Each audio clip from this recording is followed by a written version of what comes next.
नमस्कार मित्रों।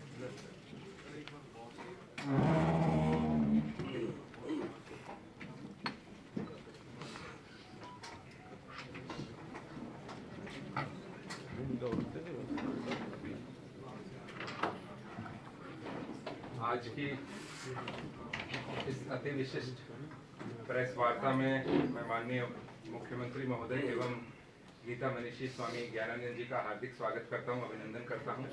साथ ही मेरे मीडिया के बंधु पूरी संख्या में आज इस सभागार में मौजूद है, मैं आप सबका भी हार्दिक अभिनंदन करता हूं। आज की जो विशेष प्रेस वार्ता है वो हमारा अंतर्राष्ट्रीय गीता महोत्सव जो हर वर्ष बड़ी धूमधाम से मनाया जाता है, 2016 से लगातार मनाया जा रहा है। विदेशों में नहीं अपितु क्षेत्र में तो मनाया जाता है, बट विदेशों में मनाया जाता है। तो उसी के संदर्भ में ये प्रेस वार्ता आयोजित की गई है। अब मैं गीता मनीषी स्वामी ज्ञानानंद से अनुरोध करूंगा कि इस मेले की भूमिका रखें।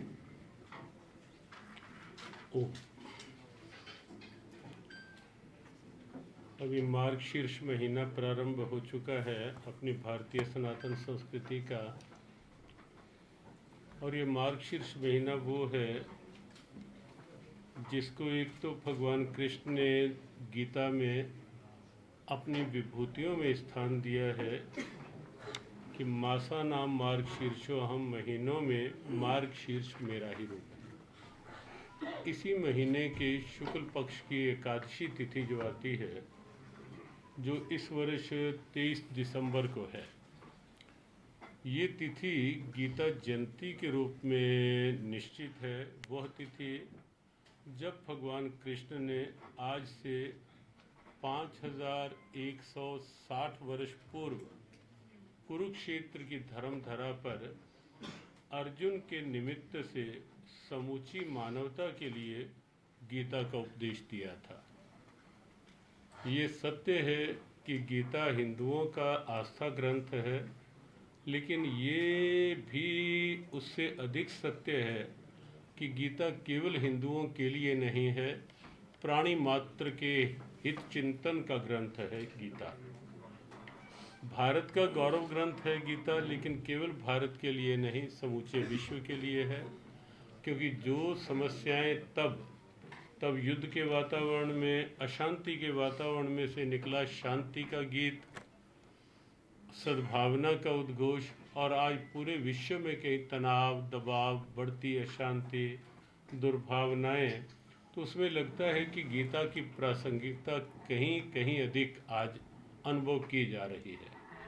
उसी दृष्टि से ही जो हरियाणा सरकार के जो आनुषंगिक संगठन कुरुक्षेत्र विकास बोर्ड के सौजन्य से गीता जयंती उत्सव को उत्साह से आयोजित किया जाने लगा पिछले कुछ वर्षों से। यद्यपि कुरुक्षेत्र उत्सव के रूप में तो वर्षों से चल ही रहा था, लेकिन गीता जयंती उत्सव और फिर अंतर्राष्ट्रीय गीता महोत्सव के रूप में ये उत्सव जब से प्रारंभ हुआ है, तब से सभी जानते हैं कुरुक्षेत्र में कि कुरुक्षेत्र की तीर्थ के रूप में गरिमा वो पहचानी जाने लगी है पूरे विश्व में। और साथ ही साथ जो इससे पहले तक कुरुक्षेत्र को यदि जाना भी जाता था तो लैंड ऑफ महाभारत ही जाना जाता था, लेकिन अब कुरुक्षेत्र को पूरे विश्व में लैंड ऑफ भगवत गीता जाना जाने लगा है, गीता की उपदेश स्थली कुरुक्षेत्र के रूप में। तो उसमें स्थानीय स्तर पर भी उसका पूरा विवरण माननीय मुख्यमंत्री जी देंगे। उसका कुरुक्षेत्र में भी जो उत्सव हो रहे हैं, उन उत्सवों में भी भगवत गीता की सुबास कोई भी आके अनुभव कर सकता है। वो भले ही प्रारंभ में गीता जी के संपूर्ण गीता का यज्ञ हो, भले ही गीता जी पर वैश्विक स्तर के सेमिनार्स हों, इंडोर सेमिनार भी होते हैं जहाँ गीता पे शोध चर्चा अलग अलग विषयों पे, और एक खुला सेमिनार भी होता है जहाँ अलग अलग विचारधाराओं के विचारक आके, अलग अलग क्षेत्रों के गीता चिंतक आके अपने अपने विचार वहाँ रखते हैं और एक अच्छा संदेश उससे जाता है। तो पूरे आयोजन में कई देश के प्रमुख संतों का आके गीता पे उनके अनुभव समाज में सामने आते हैं। कहीं विभिन्न सांस्कृतिक कार्यक्रमों में, और अब तो उनमें भी एक उत्सुकता देश में जगी है कि भगवत गीता पे कोई नाट्य प्रस्तुतियां तैयार के जब से गीता उत्सव होने लगा है। पहले महाभारत युद्ध को लेके तो होता था, लेकिन विशेष रूप से गीता पे नहीं। तो अब पूरे देश में एक उत्सुकता जागृत हुई है कि गीता के प्रति इतनी रुचि बढ़ी है। उसमें हमें लगता है कि मुख्यतः कुरुक्षेत्र का ये गीता उत्सव और अंतर्राष्ट्रीय गीता उत्सव महोत्सव की बड़ी भूमिका है, जो आज देश में और विश्व भर में भगवत गीता के प्रति एक रुचि बढ़ी है। लोग इस सोच से अलग होकर गीता को खुले रूप में स्वीकारने लगे हैं, विश्व भर के लोग, केवल भारत के नहीं। कि जो पहले कहा जाता था गीता केवल कोई डेथ बेड पर है तो गीता सुना दो, केवल साधु सन्यासी या मंदिरों में गीता रखी है। लेकिन अब ये सोच इस गीता महोत्सव के माध्यम से ये विश्व में एक सोच बदली है। अब ये समझने लगे हैं कि लोग कि गीता लाइफ मैनेजमेंट के लिए कितनी उपयोगी है, बिजनेस मैनेजमेंट के लिए गीता का उपयोग होने लगा है, स्ट्रेस मैनेजमेंट में तो गीता का और कोई दूसरा विकल्प ही नहीं आज दुनिया को दिख रहा। तो इस ढंग से जो गीता का एक प्रचलन पूरे विश्व में आज बढ़ा है, उसके पीछे हमें लगता है कि इस गीता महोत्सव केवल ये हमें लगता है एक सप्ताह का या 18 दिन का होता है क्राफ्ट मेले के रूप में, और एक सप्ताह का होता है जिसमें गीता जी के विभिन्न आयाम सामने आते हैं। तो ये केवल ये नहीं समझा जाए कि ये 7 दिन के कुरुक्षेत्र में सीमित गीता उत्सव तक ही सीमित है। इसने पूरे विश्व में गीता के प्रति सोच बदली है। इस उत्सव ने पूरे विश्व में कुरुक्षेत्र के प्रति एक दृष्टि बदली है इस उत्सव ने, और कहीं ना कहीं सनातन निष्ठा गौरवान्वित हुई है इस उत्सव से पूरे विश्व के अंदर। तो हमें लगता है कि ये उत्सव और इसके पीछे जो प्रयास हैं वो स्तुत्य प्रयास हैं, वंदनीय प्रयास हैं। ये केवल मात्र एक वर्ग का उत्सव नहीं, एक सरकार का उत्सव नहीं, अब एक संस्था किसी का उत्सव नहीं है। अब ये उत्सव कुरुक्षेत्र वासियों का और कुरुक्षेत्र में आने वाले लाखों लाखों लोग जो अब विश्व भर से उत्सुकता होने लगी है कि हम कुरुक्षेत्र चलें, तो ये उत्सव अब सबको अपना उत्सव लगने लगा है। तो ये उस उत्सव की एक व्यवहारिक सफलता देखी जा रही है।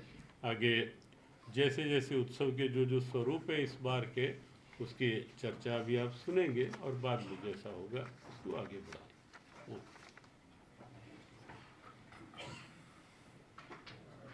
जैसा कि आप लोगों को पता है, सन 2016 से माननीय मुख्यमंत्री जी की प्रेरणा से गीता जयंती, जो पहले गीता जयंती के नाम से ये कार्यक्रम होता था, बहुत बृहत रूप में अंतर्राष्ट्रीय गीता महोत्सव के रूप में मनाया जा रहा है। और मेरा बड़ा सौभाग्य, परम सौभाग्य रहा है कि पहला जब ये कार्यक्रम अंतर्राष्ट्रीय गीता महोत्सव आयोजित किया गया तो उसमें मेरी एक भूमिका रही थी।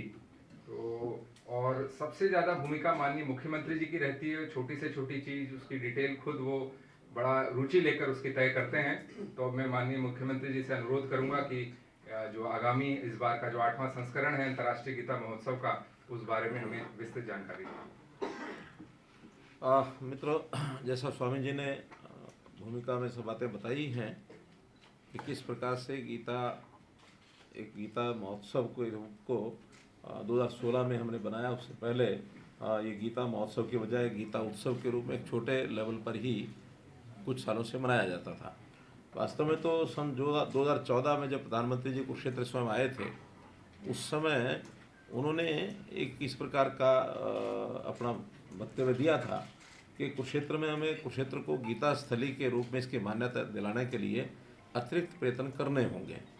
तो 2014 जब लोकसभा का चुनाव हुआ था, उस समय वहाँ आकर के जब बोले थे, उसी समय में ध्यान में आया था कि हम, क्योंकि हमारे यहाँ हरियाणा में बहुत कम ऐसे स्थान विशेष हैं जिनको हम टूरिज़्म के नाते, चाहे वो सांस्कृतिक तौर पर, धार्मिक तौर पर अथवा अन्य स्थानों का विकास जितना होना चाहिए उतना हुआ नहीं है।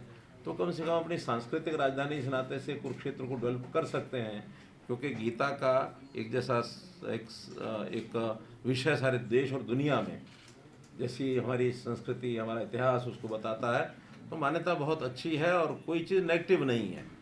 तो गीता के बारे में तो मैं ऐसा वर्णन करता हूँ कि जैसे अपना देश का संविधान है, संविधान के बारे में कई लोग टिप्पणी करते हैं कि हमारा शासकीय व्यवस्था चलाने के गीता है, यानी उसको गीता इस रूप में कहा गया कि जैसे एक नियमावली गीता की होती है, ऐसी नियमावली वो शासकीय व्यवस्था हमारा कॉन्स्टिट्यूशन है। और मैं अगर गीता को कहूँ तो Gita is a constitution of our way of life. यानी गीता हमारे जीवन के पथ प्रदर्शन के नियमों के नाते से हमारा एक संविधान है, एक कॉन्स्टिट्यूशन है। तो इसका जो उल्लेख है हर क्षेत्र के लिए, उसमें व्यवस्था विधि ये बताई गई है। और स्वामी जी ने तो उसके ऊपर पुस्तकें भी लिखी हैं कि एक किसान के लिए गीता का संदेश क्या हो सकता है, एक विद्यार्थी के लिए क्या हो सकता है, अध्यापक के लिए क्या हो सकता है, एक गृहस्थी के लिए क्या हो सकता है। बल्कि एक समय मैंने थोड़ा सा एक उल्लेख कर दिया, मैं कहा स्वामी जी राजनीति में गीता का क्या उपयोग है, राजनीतिज्ञों के लिए गीता का कुछ सार लिखो।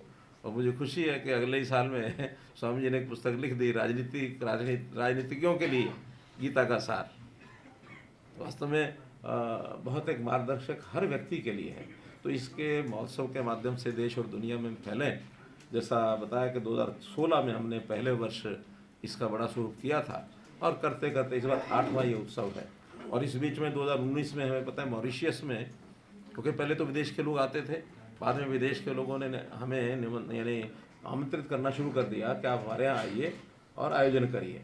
तो 19 में मॉरिशस में हुआ, 22 में कनाडा में हुआ, और अभी इस साल मॉरिशस के साथ लंदन में भी हुआ। 19 में लंदन में भी हुआ, और अभी इस साल ऑस्ट्रेलिया में बनाने की योजना अप्रैल के महीने में वो सब बन रही है। और स्वामी जी ही ऑस्ट्रेलिया में हो गया है, ऑस्ट्रेलिया में तो हो गया है। ऑस्ट्रेलिया में हो गया, और अभी अप्रैल में यूएसए में। हाँ, तो यूएसए की ओर से निमंत्रण है।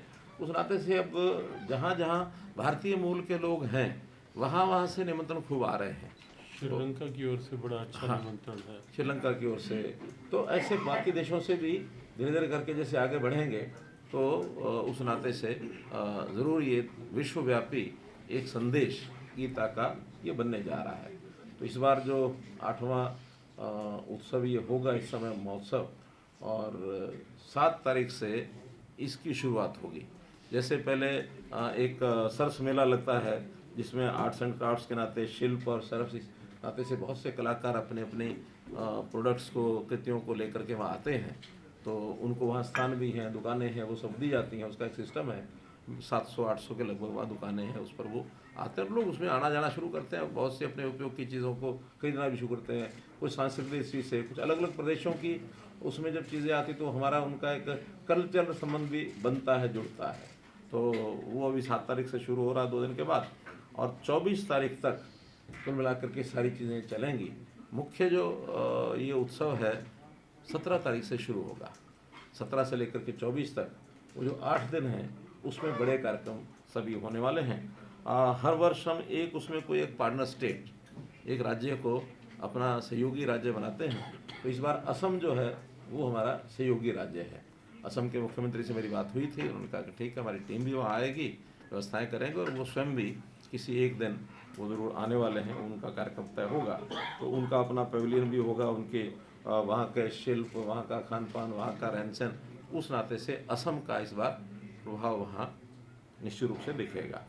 उपराष्ट्रपति जी आ रहे हैं 17 दिसंबर को, उनकी सहमति मिल गई है। तो उन्हीं के आगमन पर विधिवत प्रारंभ जो इस उत्सव का, उस पूजन के, गीता यज्ञ पूजन के साथ वो शुरू होगा। और उसी दिन कुरुक्षेत्र विश्वविद्यालय में 3 दिवसीय अंतर्राष्ट्रीय गीता संगोष्ठी 17, 18, 19 ये 3 दिन की संगोष्ठी होगी। और उसमें गीता के ऊपर जितने भी व्याख्यान वहाँ दिए जा सकते हैं, जितना लोगों ने अध्ययन किया हुआ, स्कॉलर्स जो हैं उस संगोष्ठी में आकर के और वो अपनी ओर से विषय रखते हैं।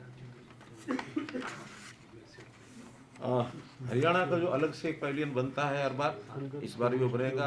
हरियाणा का लोक नृत्य है, हरियाणा का खान पान है, हरियाणा के जो विशेषताएं हैं वो दुनिया के लोगों को और बाकी देश के लोगों को भी उसका सबकी जानकारी मिले। तो उस नाते से एक प्रदर्शनी अलग से भी वहाँ लगाई जाएगी। इस सारे में भागीदारी जो है राष्ट्रीय स्तर के ऊपर Indian council of cultural relations ICCR, उनकी भी भागीदारी जो इसमें रहती है, और उनको भी उन्होंने बुलाया है, अपनी ओर से विषय लाएंगे। हर एक जिले में 3 दिन का गीता उत्सव का एक स्वरूप होता तो छोटा स्वरूप है, 3 दिन में शोभा यात्रा निकालते हैं, एक संगोष्ठी करते हैं, उत्सव करते हैं, लेकिन हर जिले के अंदर कहा जाता है इस बार भी 2 दिन का है, 22 और 23 दिसंबर को सब जिलों में ये कार्यक्रम किए जाएंगे। हर दिन जैसे सायंकाल ब्रह्मसोर के ऊपर भजन संध्या होती है, गीता आरती होती है, तो वो कार्यक्रम भी लगातार एक भव्य आरती हर दिन वहाँ होगी। उसका स्वरूप हर बार धीरे धीरे निखर करके आ रहा है, संख्या उसकी बढ़ रही है। दीपोत्सव उसका भी स्वरूप ये बड़ा होता जा रहा है। तो ऐसा शाम को एक अच्छा कार्यक्रम वहाँ हर दिन होता है। 22 दिसंबर को वहाँ पुरुषोत्तमपुरा बाग में संत सम्मेलन हर वर्ष होता है, तो इस बार भी 22 तारीख को संत सम्मेलन होगा।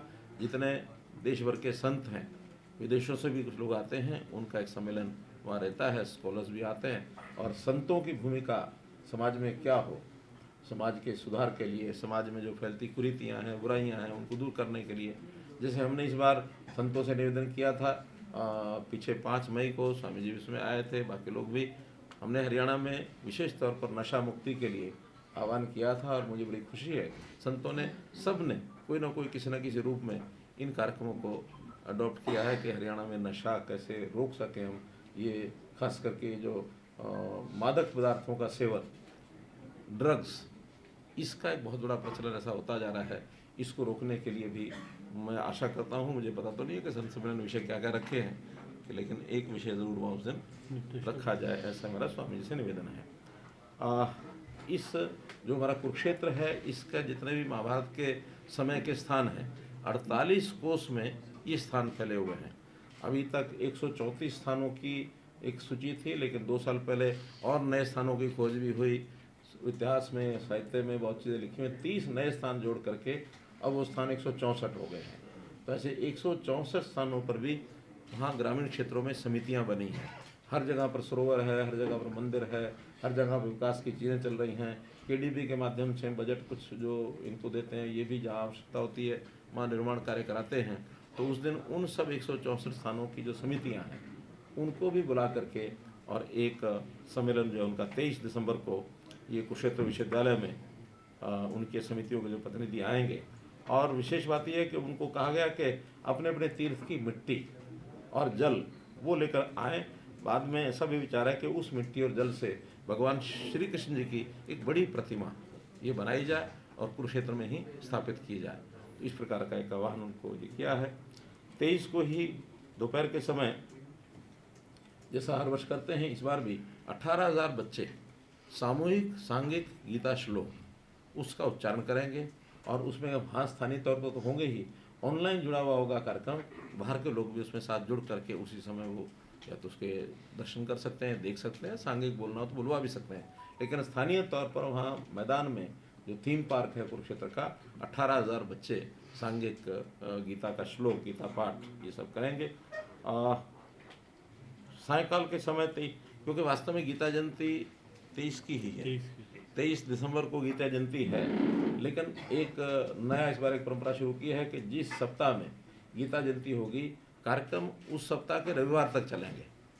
तो 24 को क्योंकि रविवार है, इसलिए और लोगों का फुटफॉल ज़्यादा आ जाए, बाद में भी लोग आते हैं तो कम से कम बाकी चीज़ें उस दिन सामान्य कार्यक्रम होते हैं, गीता यानी आरती भी होती है, वो सरस मेला, बाज़ार, वो सारे लगे होते हैं।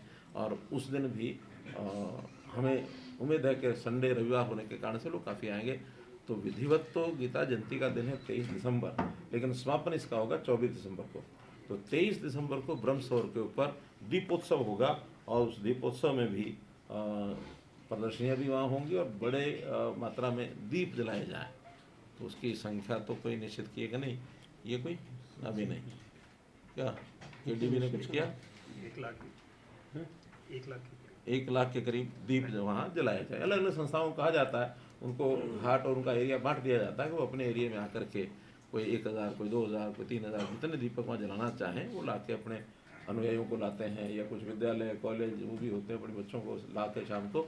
और एक अच्छा दीपावली का जो माहौल होता है, वो दीपोत्सव का कार्यक्रम 23 तारीख को होगा। एक ऑनलाइन गीता प्रश्नोत्तरी जो वास्तव में 26 नवंबर से शुरू हुई थी और वो 6 दिसंबर कल तक चलने वाली है। और उसके अंदर भी लगभग जो ऑनलाइन उनका रजिस्ट्रेशन हुआ है हैं 70,000 लोगों ने उसमें अपना रजिस्ट्रेशन कराया है, वो उसमें भाग ले रहे हैं। अब उसका स्वरूप क्या है गीता प्रश्नोत्तरी का, बताएंगे आप क्या है? उसमें ऑनलाइन माध्यम से ही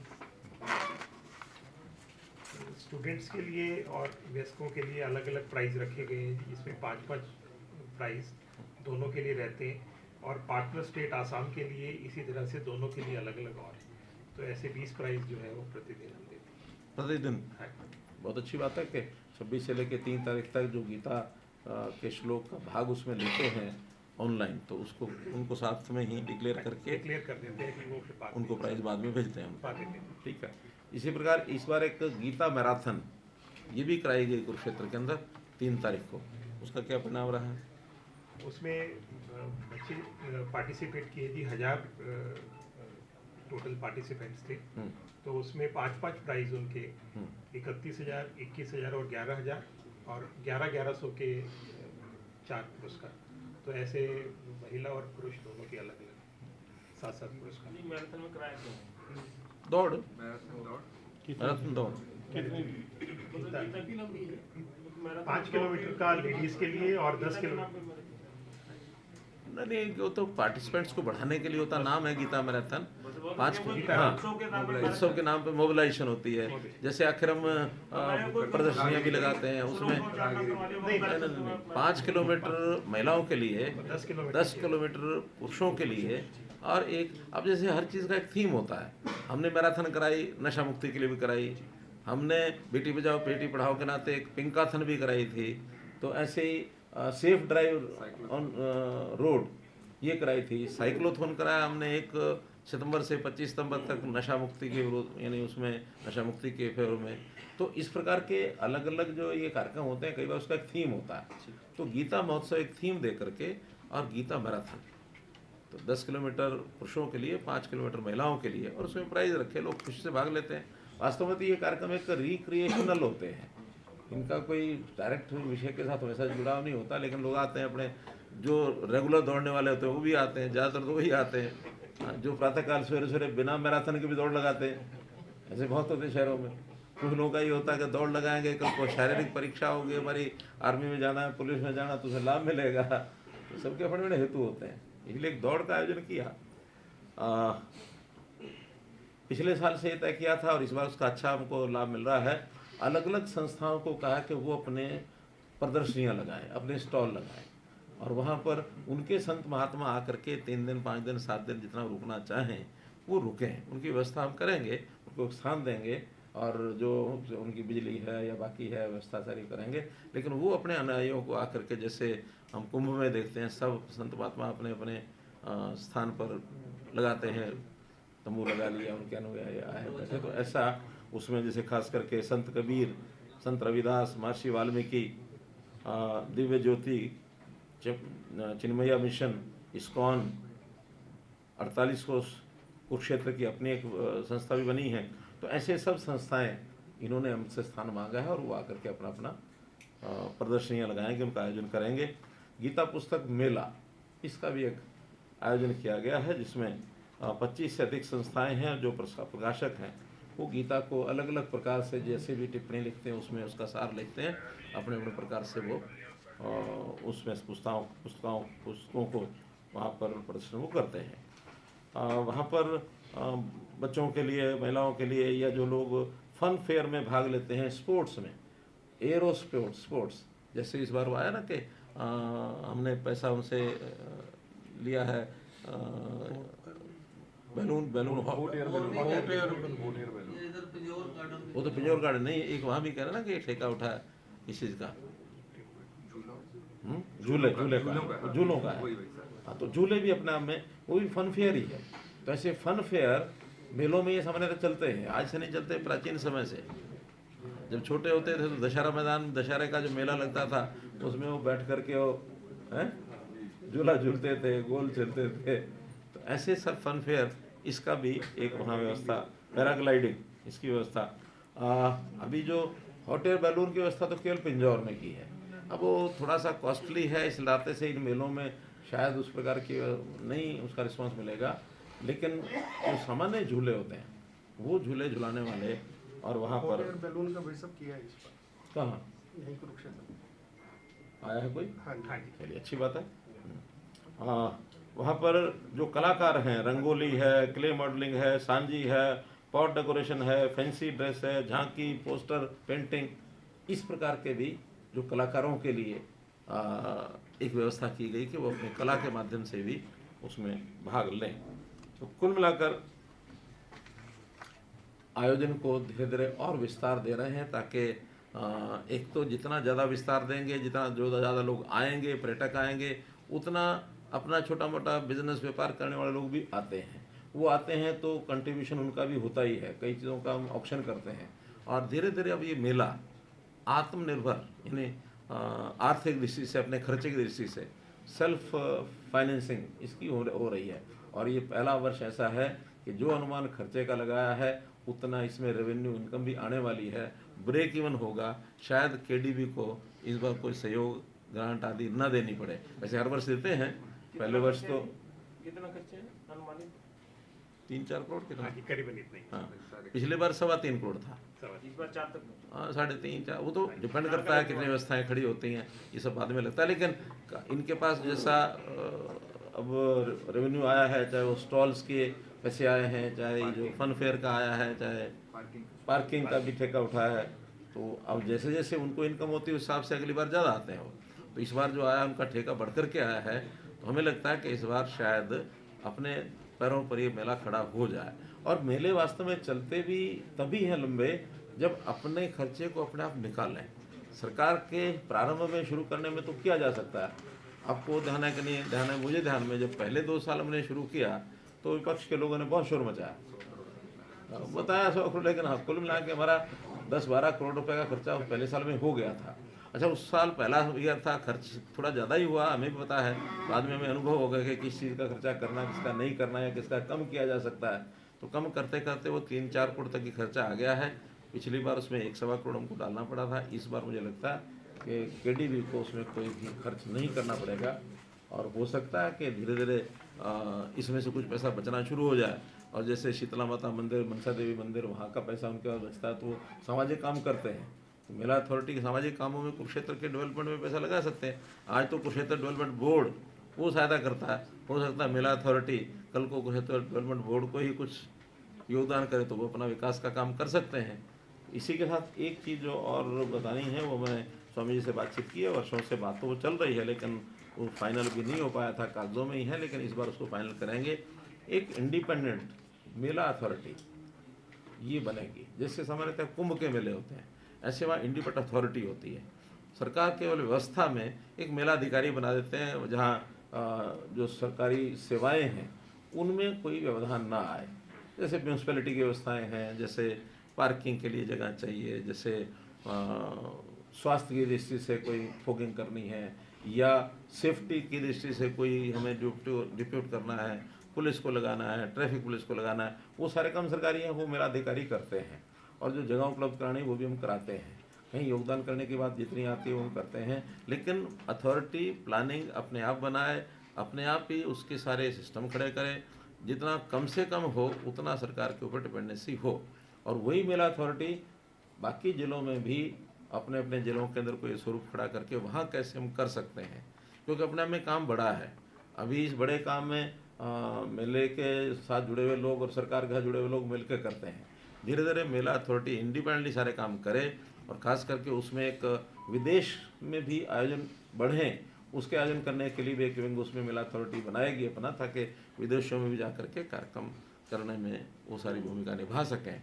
और ये मेला दिनों दिन उत्तरोत्तर ये जो महोत्सव है ये अपना स्वरूप खड़ा हो और जनता के लोगों के जीवन का एक अंग बने। हमने इस बार पिछली बार की तरह इस बार भी जैसे बसें हैं वो चलाएंगे, हर जिला हेडक्वार्टर से बसें चलती हैं, उसके ऊपर मेला स्पेशल जो होती है ये बसें होती हैं, उसका किराया भी शायद हम आधा लेते हैं, 50% किराया वो अभी भी इस बार भी उसको बना कर रखेंगे। वैसे तो अगले वर्ष जनवरी तक जो नई घोषणा हमने की है कि गरीब परिवारों को भी उनको 1000 किलोमीटर बस सेवा फ्री हो जाएगी। उसके बाद फिर मेले के नाम से नहीं, वो तो वैसे ही फ्री आ पाएंगे, और उस नाते से वो व्यवस्था अगले साल से लागू हो जाएगी। इस संबंध में जो कुछ स्वामी जी की ओर से विषय था कि मैंने जो रखना था वो आपके सामने रखा है, फिर भी कोई विषय होगा। तो वहीं से थीम पार्क से 11 बजे 1 मिनट एक साथ गीता पाठ का भी कितने बजे, कितने तारीख को? 11 बजे जो कितने तारीख को? 23 को 23 तारीख को 1 मिनट एक साथ गीता एक साथ गीता पाठ, 1 मिनट एक साथ गीता पाठ, ये समाज में भी 11 बजे सब लोग करें, ऐसा एक आह्वान किया जा रहा है। उसके लिए प्रचार भी करेंगे ताकि सब अपने अपने चाहे घर पर करें, चाहे जिस स्थान पर काम करते हैं वहाँ करें, लेकिन 23 तारीख गीता जयंती के दिन 11 बजे के समय सब एक साथ गीता पाठ, यानी 1 मिनट एक मिनट एक साथ गीता पाठ। उसमें कितने श्लोक इसमें होंगे? 3 श्लोक 3 होंगे। श्लोक होंगे। प्रथम श्लोक, मध्य श्लोक और अंतिम श्लोक गीता जी का। तो पूरे विश्व में ये आह्वान है कि स्कूल, कॉलेज, यूनिवर्सिटीज, हॉस्पिटल, सब जगह ये एक साथ 1 मिनट एक साथ गीता पाठ। इसके लिए कोई लाइनें लगवाने की जरूरत नहीं है? ना, जाओ जो जहाँ है, जो जहाँ है वहीं करना, वो पूरा केवल घड़ी प्रचारित देखे। होगा। हाँ जी। एक 18 श्लोकी गीता जी के पाठ का लक्ष्य लिया गया था कि 1.25 करोड़ गीता जयंती तक हो जाए। जो 18 श्लोक थीम पार्क से भी होते हैं, 1.25 करोड़ का लक्ष्य लिया गया था गीता जयंती तक। वो कल तक 1 करोड़ 11 लाख पाठ हो चुके हैं। तो गीता जयंती तक अष्टादश श्लोक के 1.25 करोड़ पाठ हो जाएंगे। इसकी काउंटिंग कैसे करते हैं? जियो गीता मोबाइल ऐप पे मोबाइल ऐप वो लोग उसमें रजिस्टर करते रहते हैं। कितने लोग रजिस्टर्ड हुए हैं जो पाठ कर रहे हैं? ये तो कई स्कूल्स में, विदेशों में, बहुत देशों में हो रहा है वो पाठ। कई प्रांतों में हो रहा है, वनवासी क्षेत्रों में हो रहा है। जहाँ जहाँ था सबको भेजेगा और सभी उत्साह से लगे हैं पाठ। इसमें भी ये कह रहा कि भी अब 1 करोड़ हो गया, अब 1 करोड़ क्या वो अपने आप, जैसे मान लो एक समूह, एक ग्रुप पाठ हुआ, मान लो कहीं 200 लोगों ने बैठ के किया सत्संग में, तो 200 गिनती ऐड हो जाए। हाँ जी। मुख्यमंत्री जी, कुरुक्षेत्र में एक कार्यक्रम ऐसा रखेंगे कि जो उत्सुकता आप यहाँ बता रहे हैं, उत्सुकता निवारण कालांश कुरुक्षेत्र में रखेंगे। आप सब आइए वहाँ। मुख्यमंत्री जी जी। एक सवाल मेरा इधर था। हाँ, जो गीता जयंती महोत्सव मैंने देखा हुआ है पिछले कई सालों से, उसमें जो मुझे सबसे अच्छी बात लगी वहाँ पर कि जो सेल्फ हेल्प ग्रुप है उनको बड़े पैमाने पे वहाँ पर रोजगार मिलता है। और एक तरीके से कहा जाए तो इस तरह के आयोजन जो है, जो गांव में रहने वाली महिलाएं हैं उनके आर्थिक स्थिति में सहायता करता है। मेरा एक गुजारिश थी, सलाह भी कह सकते हैं या उसकी जानकारी भी कह सकते हैं, कि सेल्फ हेल्प ग्रुप की मदद से क्यों ना कुरुक्षेत्र में एक प्रसाद बनाया जाए, जो कि केडीबी या इस तरह की जो संस्थाएं हैं वो उन्हें बना करके एक सोवेनियर के तौर पे कह सकते हैं कि वो अपने घरों पे ले जाए, जिससे कि एक यादगार है, क्योंकि एक तीर्थ क्षेत्र के तौर पे भी देखा जाता है। और जब भी हम कुरुक्षेत्र जाते हैं, ज्योतिसर जाते हैं या फिर ब्रह्म सरोवर जाते हैं, तो इस तरह का जैसे तमाम जो तीर्थ स्थल है वहाँ पर प्रसाद मिलता है। कुरुक्षेत्र में इस तरह की चीजें नहीं है और उन प्रसाद को विशेष तौर से सेल्फ हेल्प ग्रुप की महिलाएं तैयार करें। अच्छा सुझाव है। हाँ, ये इस बार है ऐसा, पहले से ये विचार है। अच्छा और सुझाव है। आर्थिक ही नहीं होता, उनके कला कौशल को प्रोत्साहन और सम्मान भी वहाँ मिलता है, तो जो हैंडक्राफ्ट और उस सबको। मुख्यमंत्री जी, एक दूसरा थोड़ा और सुझाव था मेरा इसी मामले पे कि आपने जैसा कहा कि 168 के करीब जो है वहाँ पर महाभारत कालीन जो है गांव हैं। जिस तरीके से प्रतापगढ़ में विलेज इको टूरिज्म डेवलप हुआ और G20 में हमने हरियाणा की संस्कृति, कल्चर, खान पान के बारे में विदेशी मेहमानों को दिखाया वहाँ पर, इसी तरीके का आयोजन कुछ 10 गांव शुरुआत में एक्सपेरिमेंट के तौर पर, जैसे नरकातारी हो गया, मन्यूपुर हो गया, इस तरह के जो गांव हैं उनमें विलेज इको टूरिज्म 15 दिन के लिए ही शुरू किए जाए, गीता जयंती के तौर पे ही शुरू किए जाए, और इनकी मार्केटिंग के लिए, इनकी ब्रांडिंग के लिए जो हरियाणा में चंडीगढ़, कुरुक्षेत्र में तमाम कॉरपोरेट कंपनियां हैं जिनको आमंत्रित किया जा सकता है उनके एचआर से बात करके कि वो अपने एम्प्लॉइयों को जो है कुरुक्षेत्र के महाभारत कालीन कथाओं के बारे में जानकारी दें, बच्चों की, जो कि आज बहुत ज्यादा लोग जानना चाहते हैं लेकिन वो चीजें मिलती नहीं है। तो ये 2 सुझाव मेरा था, उम्मीद करता हूँ मैं आपको पसंद आए। नहीं, ऐसा है कि पहले वाला विषय तो ध्यान में आ गया कि प्रसाद इस रूप में वहाँ बंटना चाहिए और उसको एक ब्रांडिंग उसकी होनी चाहिए कि गीता जयंती का प्रसाद, गीता जयंती का प्रसाद। जैसे आज भी कोई कहीं जाता है, मानो दक्षिण में तिरुपति जाते हैं तो वहाँ से प्रसाद लेके आते हैं, कहीं भी वृंदावन जाते हैं वृंदावन लेके आते हैं और उला के हमको भी खिलाते हैं, आपको भी खिलाते हैं, सबको खिलाते हैं और प्रसाद नाम से खिलाते हैं, लाए कहीं से भी, लेकिन उस प्रसाद के नाम से खिलाते हैं। लेकिन इसमें अगर वहाँ उसी नाम से बनवाएं सबसे, एनजीओ से, और उसको एक फार्मूला उनको दिया जा सकता है कि इस टाइप की चीज़ बनानी है, लड्डू है या पेड़ा है या कोई भी है, तो एक उसको बना करके उसका ब्रांड और वो बनवाया जाए और कुरुक्षेत्र जयंती का, गीता जयंती का प्रसाद, ये सब 5 रुपये, 10 रुपये, 20 रुपये, जितना भी कोई पैकेट है उतना एक जगह लगाया जाए स्टॉल और दिया जाए। अच्छा है। दूसरा, एक मिनट, दूसरा जो आपने सुझाव दिया कि जैसे प्रतापगढ़, क्या है प्रतापगढ़ है ना, हाँ मैं गया उसमें वास्तव में क्या है कि ऐसे जो एंटरप्रेन्योर्स जो इनमें आगे बढ़े, वो एक फौज का एक आदमी है, वो 18-20 साल आगे बढ़ गया था, उसने एक 5-6 एकड़ ज़मीन ली, अब तो उसकी 20-22 एकड़ ज़मीन है, तो उसने अपनी ज़मीन अपने आप ली, अपने आप छोटी छोटी चीज़ें ऐसी खड़ी की और खड़े करते करते यहाँ तक वो पहुँच गया। बहुत उसने आकर्षण दिया है, दिल्ली के लोगों को वीकेंड्स पर बहुत जाते हैं। तो ऐसी चीज़ें वास्तव में सरकार के चलाने से चलती नहीं है, उसके लिए एंटरप्रेन्योरशिप वाला कोई आदमी अगर आता है तो हाँ, उसमें सहायता जितनी करनी हम करेंगे, कर सकते हैं। ऐसी चीज़ें बहुत लोग आते हैं, बनाते हैं, अपने अपने करते भी हैं, सरकार करती है तो एकादन करती है, लेकिन उसका प्रचारात्मक मामला ज़्यादा होता है। उसको तो एंटरप्रेन्योरशिप को उसका सेल्फ रिलायंट सिस्टम भी बनाना पड़ेगा कि वहाँ उसको टिकट भी लगानी है, पैसा लेना भी है, करना भी है। जैसे मान लो ये खेल वाले आते हैं तो वो अपना ठेका लेते हैं, उसी में से कमाई करते हैं, टिकट लगाते हैं, सब करते हैं, बल्कि हम तो उसमें से ऑक्शन करके कुछ ना कुछ से ले लेते हैं। तो ऐसा कोई अगर करने के लिए आगे आएगा, हम उसको प्रोत्साहन करेंगे।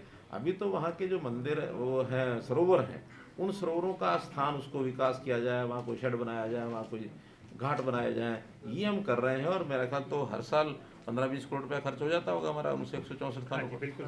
100 से ज़्यादा तीर्थों पे काम 25 करोड़ के लगभग हो जाता है। तो हम वो तो कर रहे हैं, लेकिन वहाँ इस प्रकार का व्यवसाय काम वो कोई एंटरप्रेन्योर आएगा तो कर सकता है, और धीरे धीरे आएगा ही।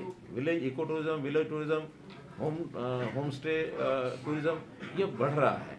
मोरनी में हमने वो जो वाटर स्पोर्ट्स किए थे टिकरताल, तो वहाँ 15-20 घरों में उन लोगों ने अपने कमरे वमरे बना करके और तैयार कर रखे हैं। कई लोग वहाँ जाते हैं, रुकते हैं, ज़्यादा नहीं तो थोड़ा बहुत लाभ उनको होता है। एक 12-15 वहाँ लड़के, उनको ट्रेनिंग दिलाई बोट की। हालांकि जो वो जो एयर वो था पैराग्लाइडिंग, वो तो अभी रुक गया है। किसी ज़मीन का जिस व्यक्ति उसने कुछ झगड़ा कर दिया कि मैं यहाँ से नहीं उड़ाने दूंगा, तो उस नाते से कुछ चक्कर पड़ेगा। लेकिन बाकी बोटिंग वगैरह वही लोग बच्चे करते हैं, सारे वही कराते हैं, उनको अच्छा व्यवसाय भी मिल गया।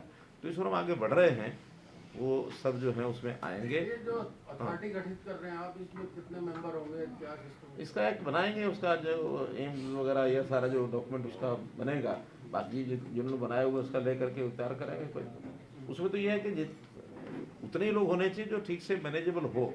बहुत बड़ी संख्या करेंगे तो कठिनाई आती है, और बहुत कम रखेंगे तो उसका काम पूरा होता नहीं है। अल्टीमेटली एक मेले की दृष्टि से कितने लोग होने चाहिए। हाँ, उसमें ऐसे कुछ लोग भी डालेंगे जो इस प्रकार की आवश्यकता पड़ने पर कुछ ऐसे जो रिसोर्सफुल लोग होते हैं उनसे कोई योगदान लेकर के मेले में स्पोर्ट भी करा सकें, वो भी होंगे। संत महात्मा होंगे, मार्गदर्शक होंगे, तो स्वामी जी की गाइडेंस में ही वो सब बनेगा। उस प्रकार की अथॉरिटी होगा। मेला अथॉरिटी जो है वो कुरुक्षेत्र डेवलपमेंट बोर्ड के नीचे तो काम करेगा, सहयोगी होगा क्या? नहीं, उसका बजट कहाँ से आएगा अथॉरिटी का? कुरुक्षेत्र डेवलपमेंट बोर्ड तो एक सरकारी एक बोर्ड है, ताकि वो 164 स्थानों को और कुरुक्षेत्र को डेवलप कर सके। और कुरुक्षेत्र डेवलपमेंट का बोर्ड का जो बजट होता है वो सरकार देती है।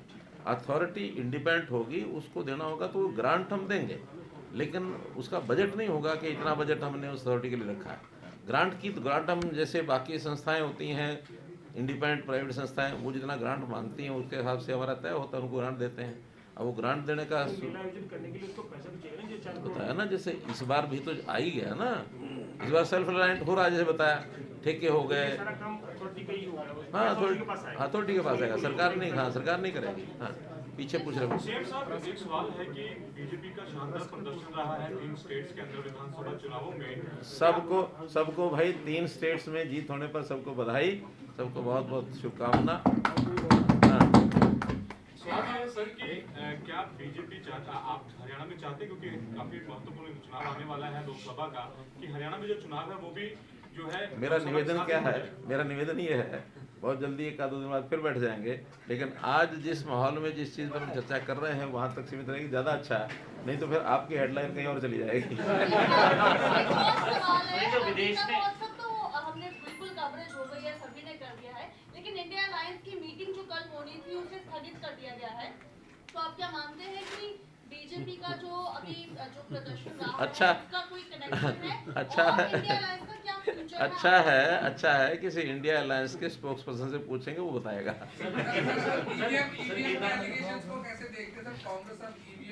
मेरा अनुरोध है कि प्रश्न गीता महोत्सव से संबंधित रखें, क्योंकि आज उसी प्रकल्प के नाते बुलाई गई है। विदेशों में ऑस्ट्रेलिया में बाहर जाके हमारे देश में वहाँ पे काफी अच्छा प्रदर्शन किया ऑस्ट्रेलिया कनाडा में। तो मैं ये चाहूँगा कि बाहर से इस बार जो पर्यटक आ रहे हैं उनका रजिस्ट्रेशन भी है इन देशों से, ताकि उन्होंने कुछ सीखा गीता से कि वो इस महोत्सव में कुछ आने के लिए अपना ऐसा है कि कितने देशों से बाहर से लोग आ रहे हैं इस बार? 7 देशों से तो एम्बेसडर्स आ रहे हैं और सेमिनार के अंदर 2 देशों से आ रहे हैं। 7 देशों से जो एम्बेसडर्स हैं, 7 देशों में एम्बेसडर आएंगे, और कुछ और देशों से जो जनरल लोग हैं, 8-10 देशों के लोग भाग लेते हैं। एक बड़ा अच्छा सवाल है हरियाणा की इंडस्ट्री से। एप्पल की बैटरी लगाने की फैक्ट्री लगाना चाह रहा है हरियाणा में, 6 से 7 हज़ार लोग इन्वेस्ट करना चाह रहा है, और 7 से 8 हज़ार जिससे रोजगार मिलेगा युवा। इस पर सर अगर रिएक्शन दे सकें। मेरा टेलीफोन नंबर दे देना उनको। मीडिया के सभी बंधुओं को मेरा धन्यवाद। आप प्रस्थान से पूर्व जलपान लेकर जाएं, और एक केडीपी द्वारा आपके लिए मोमेंटो की सभी हमारे साथियों के लिए व्यवस्था की गई है, तो बाहर ये मोमेंटो जरूर लेकर जाएं काउंटर से। धन्यवाद। धन्यवाद।